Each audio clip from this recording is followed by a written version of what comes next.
A long time ago, when I was working on an auto brewing machine project, which is now discontinued because I'm too dumb. And while I was working on the restaurant, I faced a problem, which was I need an encoder to connect the portion selector panel to the ingredient distribution system, and I need a small one. So I went to YouTube and started searching for a good encoder design, and I encountered this video right here by Pala. In the video, this person showed me the thing I was looking for, a compact encoder, but it was on Java, and I couldn't find anything better. So I decided to make one myself. After sacrificing my brain to a llama, I got this encoder right here. But then I thought to myself, what if I make a decoder as well? So I sacrificed even more of my brain to the llama, and I got this, a maybe compact decoder. I guess because the inputs and the outputs are close to each other, it can be considered compact. I don't know, you guys tell me, okay? So today, I will try to explain both of these designs behind me. Let's get right into it. First, we need to understand what is an encoder and what is a decoder. I will explain the encoder first because the encoder is simpler to understand than the decoder. Okay, let's start explaining. An encoder is a circuit which allows us to input a string of data and get an encoded form of that data. For example, here is an encoder design in Minecraft. When I enter a string of data, in this case, I will choose number 6 into the encoder. The encoder will output an encoded form of that data, aka a code. So this code right here is a representation of the data which is input into the encoder. And by the way, this is number 6, but in binary 0110. But how exactly does this encoder work? Well, if we follow the redstone, we can see that when we select an input, the corresponding redstone line will turn off, allowing these redstone torches to turn on and power these redstone lines. These redstone lines go to the output of the encoder, and we will get a code for that input. Each of these inputs has its own redstone torch configuration, so we can get a unique code for each input. For example, this code represents number 6, but if I select a different number, let's say number 4, we will get a different code. The reason why we get unique codes for each input is because each of these inputs has its own unique redstone torches configuration. As you can see, each line has a different number of redstone torches, and each of these redstone torches is in a different position, which gives us unique codes for every single input in the decoder. Next, let's talk about decoder. A decoder does basically the opposite of an encoder. Instead of entering a string of data and get a code, we enter a code into the decoder and we will get a string of data. So, for example, I enter a code for number 6 in the decoder, which we know is 0110. We will get number 6 in the output of the decoder. The way it works using redstone is like a combination lock. Here is a level combination lock, which is one of the oldest redstone creations.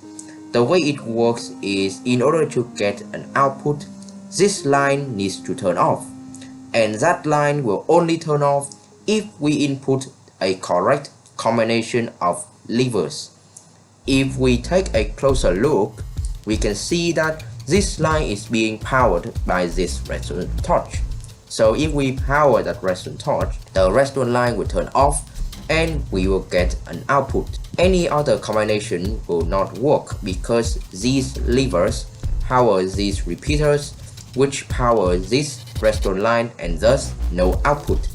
We can determine the code by inverting the levers we want using redstone torches, and when power those torches, we get an output. So a decoder is just a bunch of combination logs stacked next to each other. If we want to accept a lever input, we just invert the signal using a redstone torch.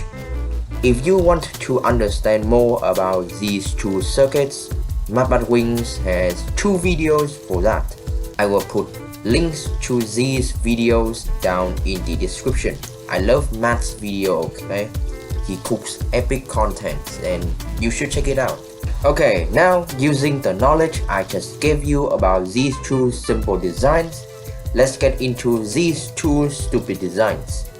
First is this encoder. It works just like this design over here. If we put, for example, 8, we will get the code for 8. The way it works is similar to this version over here. The only difference is the components used to program the codes. In this one, the way we program the code is using redstone torches, but in this design here, the way we do that is using observers. As you can see, when we flick a lever, the corresponding redstone line will turn on, which can be a redstone dust or a rail line. This line will update these observers, which are looking at that line similar to the redstone torches getting unpowered.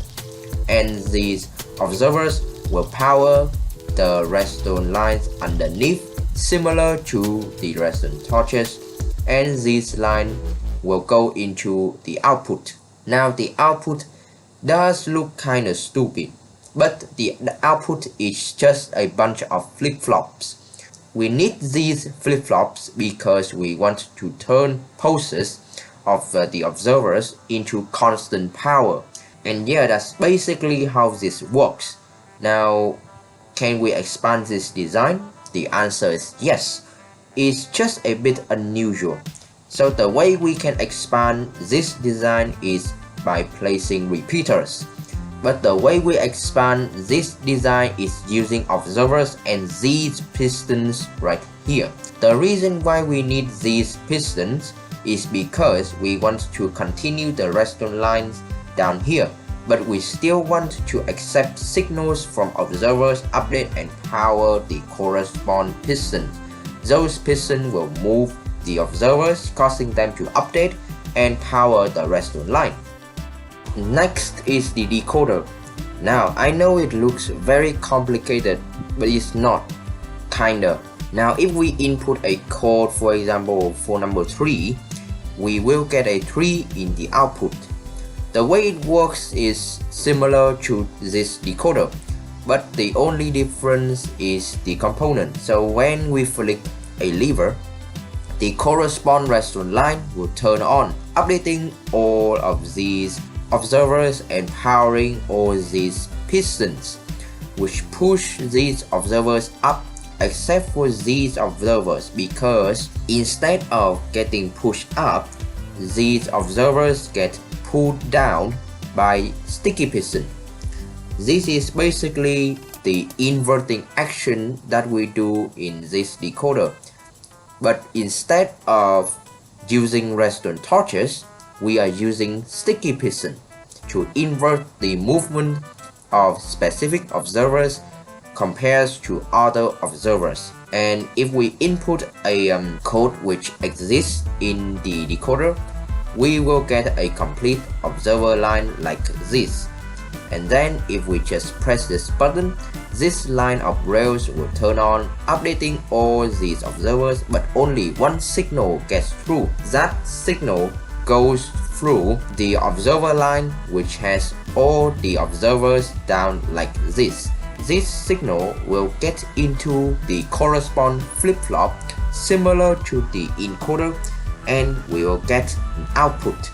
This decoder can also be expandable using observers, but in my opinion, this design kinda sucks because it's very bulky and you will have to write the information manually. So yeah, that's my version of a compact encoder and decoder.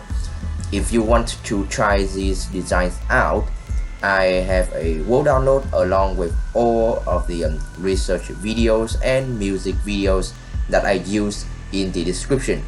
Thanks for watching, and I will see you in the next video. Have a nice day everyone.